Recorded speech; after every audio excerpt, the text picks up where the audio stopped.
Welcome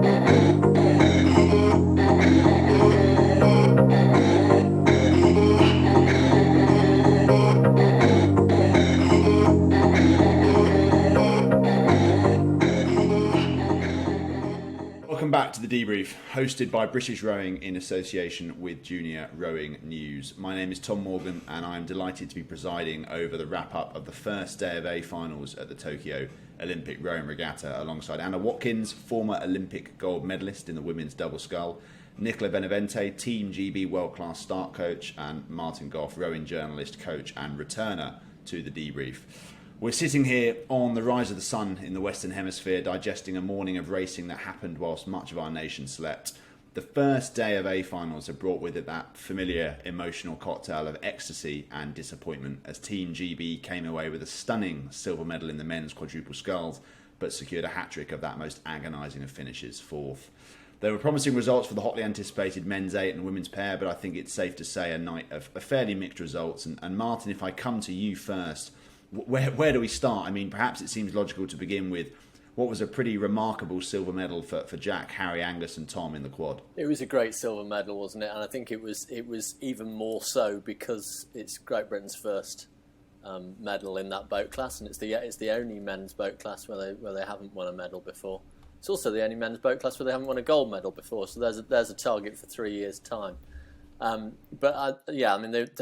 They hadn't gone into the event as favourites. I mean, if you were looking at it, they would probably put your money on fourth or fifth in that race. Obviously they're in lane one, which is maybe a little bit more sheltered than the rest of the lake, but it's not to take anything away from their performance. They got out there, really established themselves. Obviously, shaky start from the Netherlands, who were a class crew and recovered from an early crab and came through. And it got a little bit hairy at the end there, but they held on, and that was a great medal there. And just touching on the Netherlands, I mean, the superlatives almost run dry for that crew. They've been the dominant, almost one of the dominant narratives throughout the Olympiad. Maybe give me 30 seconds on your thoughts on them and what a regatta the Netherlands had last night in general. Yeah, I mean, obviously that's a great crew.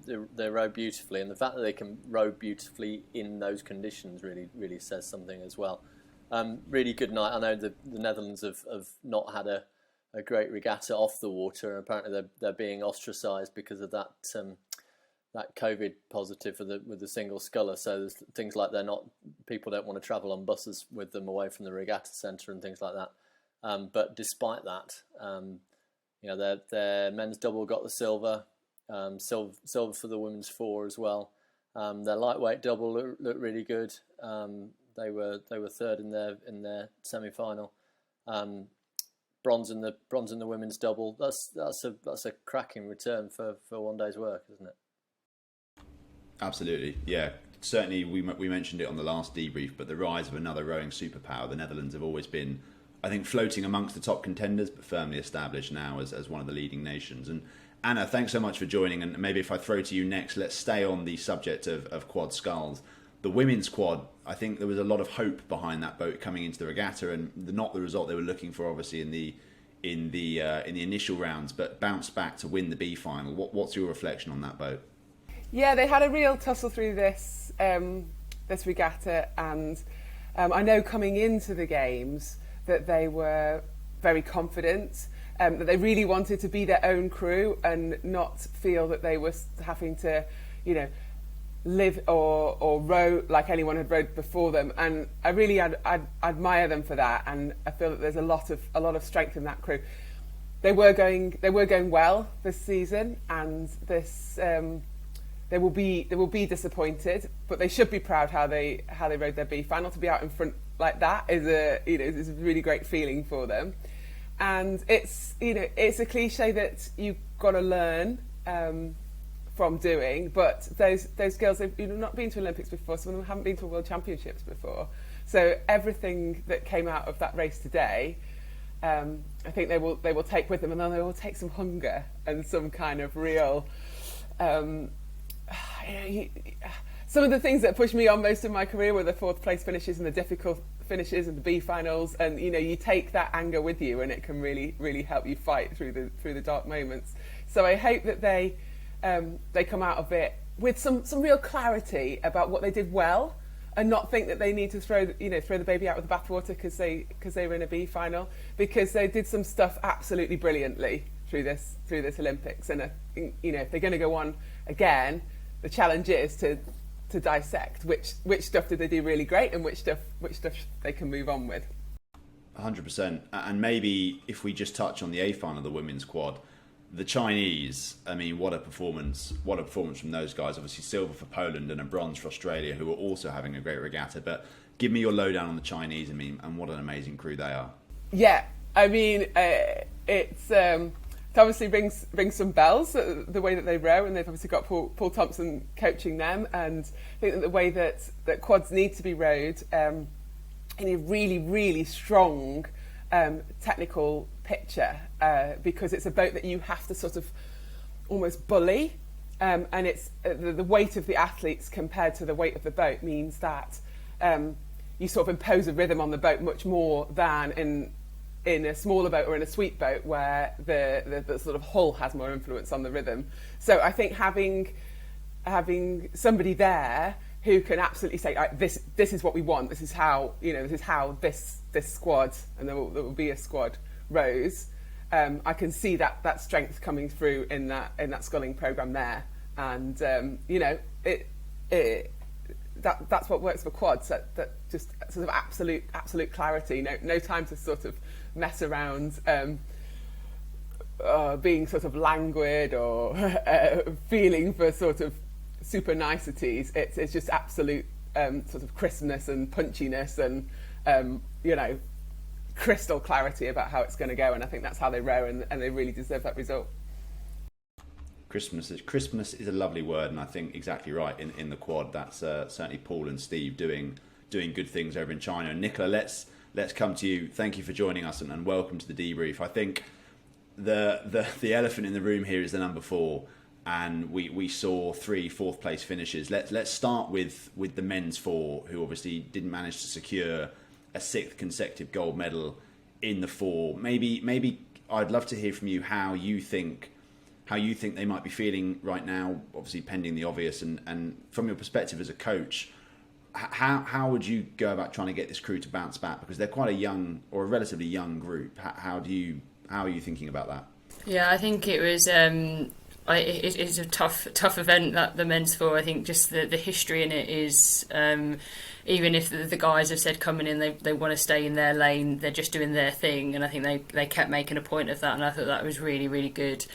But that weight and that history is still there. I think going through that race, I think that they were coming back. I think they rode like majority of that really, really well, I think, and they pushed themselves, and I think you see that at the end with the steering, just how, I mean, I've never seen that in an Olympic race before, but I think that just shows basically what they put out there and what they did. I mean, it's going to be really tough to try and get them. I think right now it's basic them just going over what they did. They'll probably be grieving quite a lot today, and probably rightly so. I think moving forward, they'll just need a break, get out of it. It's been a long 5 years, I think, for everyone. So those that are disappointed will probably just need some time away, just reflect on all the good stuff over the 5 years, kind of get over the lockdowns. And then, like you say, there's so much talent in that boat that hopefully they can kind of go through that process and come out the other side and go, actually, you know what, we're still hungry, we've got the talent, we've got the ability, and yeah, move forward with that.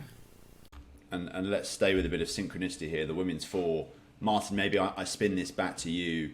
The new, obviously, addition to the Olympic roster, and a 4th place for the GB crew, and we should obviously put a word out for the Australians, the Netherlands, and Ireland, of course, who pipped GB to the 3rd place. But how do you think that crew are going to be feeling, given that it's an inaugural staging of that category, and again, there seems to be legs and longevity in this crew?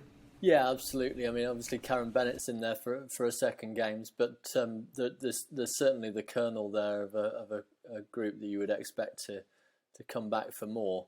I think they had a really good 1500 metres there. It was like the put themselves in a really good place, and it was just that Irish sprint at the end that knocked them out of the medals. I know obviously saw the interviews with them afterwards, and they were pretty upset. And you would be by missing out on a podium after 5 years, and especially for Karen having got silver last time around, it feels like you've not done as well as you have in the past. But I think they can be pretty pleased. Firstly with getting to that point and rowing the final as they did, but also just looking at their progression through the regatta. I mean, it wasn't a great heat. They had a really good repechage, and they managed to reproduce that again in the final. So, there's nothing they need to be sorry for. Same as the men, really. They need to, and I'm sure over time they will realise that they've really achieved something. It's just that when you don't finish on the podium, it doesn't feel like that at the time, does it?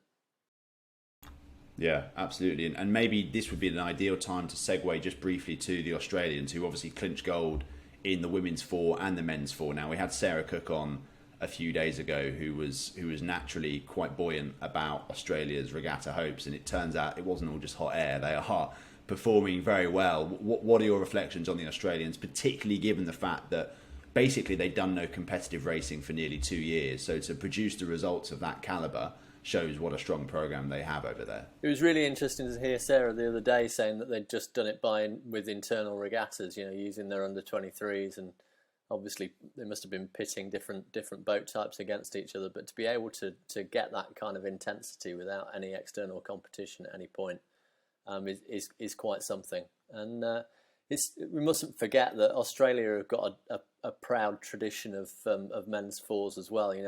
The awesome foursome of the 90s and Drew Ginn and that, who's obviously back coaching now.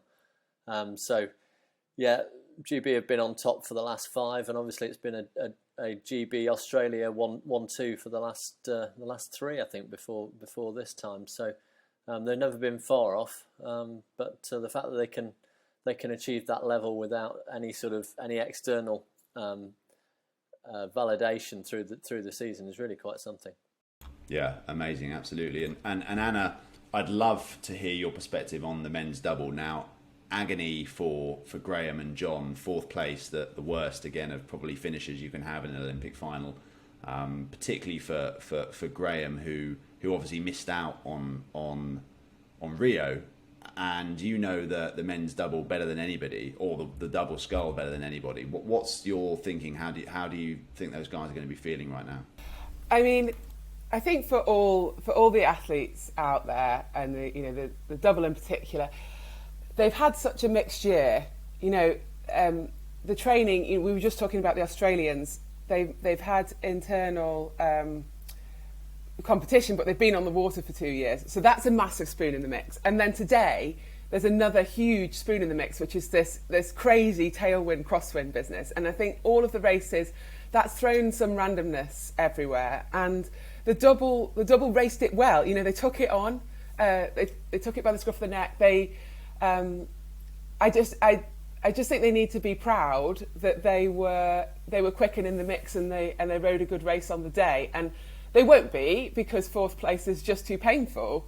But all of those crews that came forth, I mean, the men's 4 in particular, I thought they raced like they were going for a gold medal. They had a silver medal at one point, and they set out to overtake for the gold at halfway, which is incredibly brave, and it's the kind of thing that you do if you are a crew that thinks it's gold or bust, and that's the way you've got to race if you want to win a gold medal, and he probably cost you a silver or bronze, and that's what happened to the men's 4. So they've got to be proud of that.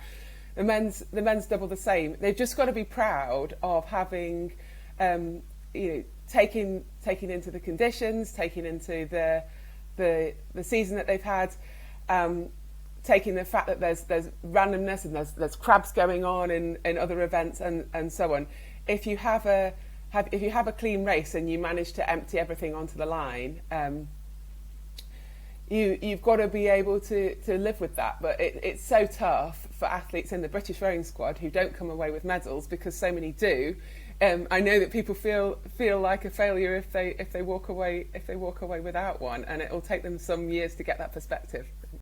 Can I ask you, Anna, when you've been in situations like that before, how long has it taken you to sort of like put things in perspective and refocus again and sort of bring it together for another year? I mean, it never goes away, that the sort of anger. I remember, my most agonising fourth place was at Dorney when we had the World Championships there. So it's a home games then. Came fourth in the double, and I didn't sleep for about 4 nights. It's just replaying it, and it was on the big screen at the post Worlds party. Like, they kept showing the finish of the race. Like, why are you showing me this? But I remember, the next year, thinking all kinds of expletives in my head in the last 500. I am not coming fourth again, and that's where it was powerful, and that's when it'll reward them when they. They'll just find that they've got more anger and more hunger for the medal than anybody else, and those extra emotions that can produce physiological results is something that I learnt really slowly in my career. I've tried to row like a robot for a few years, but it does. And if they can harness that and use it, fuel to the fire. Only 3 years, they haven't got to live with that result for 4, and it's got to be used as fuel. 100%. And I read a quite interesting interview with Phelan Hill and Marcin Sauer, who obviously coxed the men's 8s in the 2012 Olympic final and also in Rio, but particularly in 2012. And Phelan basically said, we lost the silver medal because we went for gold. And that sounds similar to what the men's double and the men's 4 probably did. And it's maybe the GB rowing mentality is you go for gold, you go for bust. And if you miss out on it, then you miss out on it. But at least you gave everything and you put everything on the line. Yeah, absolutely. And people won't necessarily see that. The wider world will see the 4th place, and they won't see the subtleties of how those races unfolded and how, how brave it is in a rowing race to basically take, start sprinting it with a K to go because that's your only shot of a gold medal, and that it will cost you everything if it doesn't come off. But that's the British rowing standard, and they need to know that the rowing community understands that, and they saw what they were doing, and they respect them for it. 100%. And Nicola, let's go to the semi-finals and a couple of certainly more promising results, particularly on the men's 8, which was obviously the rep, and then the women's pair with Helen Glover and Polly Swan. Let's maybe start with the pair. Second place behind, I think, Greece, who set a new world best time. How do you think that sets the girls up for the final? I think they'll take a lot of confidence from that. I think kind of how they're playing out, and every race is a good race for them. I think they're getting back into the swing of things together, and I think there'll be so much hunger in that boat. There'll be so much want, and there's so much experience. And I really think that they will keep learning. They'll take things and they'll be so good at actually going away, analysing it, and then going to put it in practice. So, yeah, I think they'll have learnt from that. The Greeks obviously had a cracking last 500, and yeah, they were nowhere to be seen and came through. And I think can they repeat that? I don't know, but I think for our two, for Helen and Polly, I think that's a really good place for them to be coming into the final, and I think they'll take some real confidence moving forward. I'll ask it straight out, and maybe anyone can jump in here, but Nicola, maybe come straight to you. Can they beat the New Zealanders? I guess we'll find out, won't we? I think it's a tough ask, but I mean, just having a look, and exactly what Anna said, the randomness of some things, you don't know what's going to happen out there. There have been crabs all over the place this morning, things going on that you just wouldn't expect from an Olympic final, and I think it means everything to everyone out there. So again, people will put everything on the line when they have to, and it'll pay off or it won't. So yeah, I don't know, I'm not going to call that, but I think it'll be a great race. I think with what we've seen of their last 500 so far this year, if they want to beat New Zealand, they're going to have to be out in front. I wouldn't want to see them leave it to a late sprint. So I think, as we said before, if they have a brave start, then perhaps everything's up in the air. 100%. And coming to New Zealand, obviously pipped GB in the men's 8 rep to first place, but for some reason, I remain quietly confident in the men's 8. And Martin, maybe if I throw to you on this, there's been a lot of chatter since the semi where maybe GB got it wrong with their start, and there's always been this underlying confidence that the guys will come through and they'll just smash the rep and then they'll smash the final. Now, they didn't smash the rep, obviously second doesn't represent a smashing, but I've still got a bit of confidence in them to come through in the final. How are you thinking about that crew at the moment? What do you think? Where do you think their heads will be at? Yeah, I mean, firstly, I've no idea what's going on with those the plastic boot that holds them in place for the start, because there's been a problem with that in both of their races so far. So whether it's the weight of a men's 8 or what, but it was interesting to see that they'd prepared for it better this time, and when there was a problem with it again, they were far less rattled by it. It's been really interesting to see so many GB crews have stepped on better than their rivals from one race to the next through the regatta. And there was a bit of a discussion with the men's 4 about whether if they'd had a repechage they might have been in a better place today than qualifying straight through. I mean, it was good to see, but that women's 4 stepped on heat repechage final, and it was good to see that the men's 8 did that today. A really decent step up, and certainly a really decent first half compared to their heat the other day. So I think if there's a progression there, then that could put them right in the mix. But seeing the fact that New Zealand came through them in the second half, even in a tailwind, seeing that the US, I mean, I thought the US had got it on the line, but seeing that they got that close that late on, having been probably a length down, that's still a bit worrying. And probably the other crew that I would like to touch on, and would be remiss not to, would be Emily and Imogen in the lightweight women's double. Clearly another very strong gold medal prospect, beating the world best time. And I think, Martin, you were telling me beforehand the crew in the following semi-final went and beat that world best time. So clearly a very competitive field. But two crews in the following race beat their world best. Yeah, so it stood for 10 minutes. So Italy and the US both beat that time. It's going to be an amazing final, and Anna, maybe if I come to you, clearly one of our gold medal prospects. Do you think those girls can win gold? I'll ask you straight out. Can you see gold in their future? I think they can. I think it's there for the taking. The times on the sheet show that there's 3 crews who went faster than the world best time. I'm just looking at the times to my side. They're all within half a second of each other. That's too close to call. I think what's really fascinating looking forward is, today was this massive tail, and that will have flattered some crews and hindered others. And it's, there will be some crews whom, if the conditions are different on finals day, will have a really different result, and there'll be some crews who are kind of very consistent across different conditions. Now, I don't know how the lightweight women's double go in different conditions, because we just haven't seen the racing, but this strong tail favours the experienced, and if they've gone fast in that, then it kind of shows a fresh crew like they are could go even better in some steadier conditions. I think the crew that will be least affected by change of conditions will be the men's 8. It's the biggest boat. They're kind of pretty stable. They don't tend to catch crabs and things like that in the men's 8. I think the women's pair will be really interesting because Helen and Polly like to get out in front. Helen's always liked to front end her races. She likes to get in control. She isn't able to do that quite in this combination. So she has these sort of scrappy.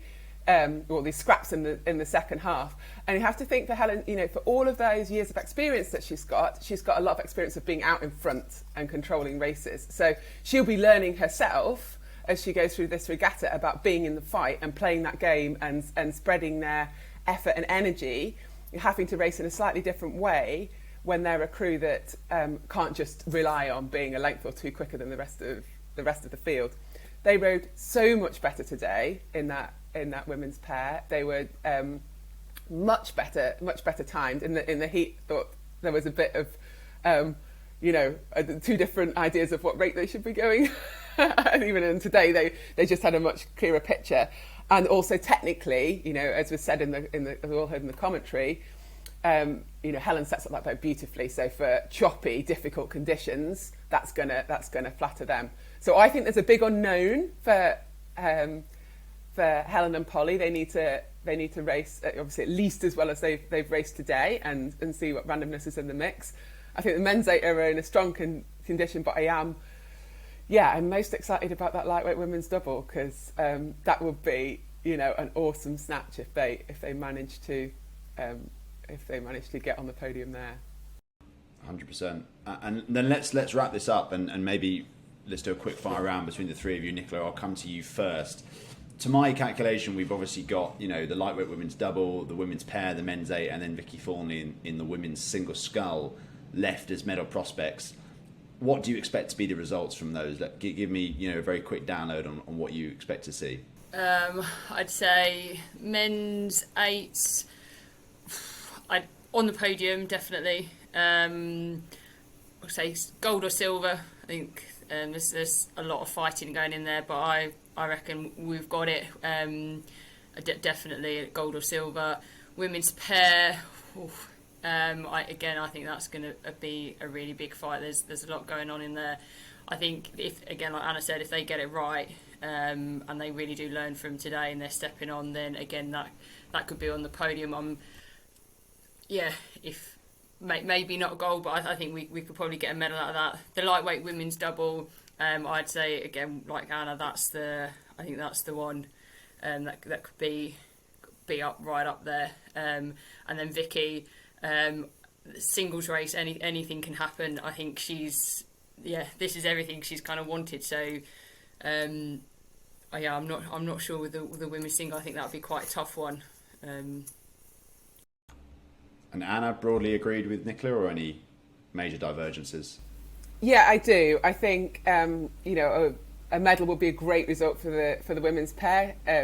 Given everything, I think the other crews might be possibly capable of a bit more than that. I think for Vicky, I've been watching her times.